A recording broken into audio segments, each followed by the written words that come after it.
For today's video guys, nag-board ako at ang katapat ko ay si Sisi Leon. At dito balak pang tumakas ni Sisi Leon pero hindi ko na pinatakas first blood katuloy. Susugod pa si Estes kasama ko si Valir kaya nabigyan siya ni Valir. Dito guys dinalawan ko mga kasama ko sa top at naka-double kill pa ko. Kala siguro ni Carrie makakatakas siya pero hindi na pala. Dito guys nag-aagawan sila sa Pearl kaya rumuspinde agad ako. At nanapatay ko pa si Estes dito. Nagtakbuhan na silag lahat kasi alam nilang hinad nila kami kaya. Susugod pa si Sisi Leon kala niya naman kaya niya mute at patuloy siyang namatay dahil sa flame shot ko.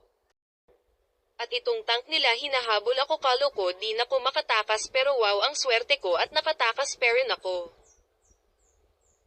Muntik na ko namatay pero hindi siya nakaabot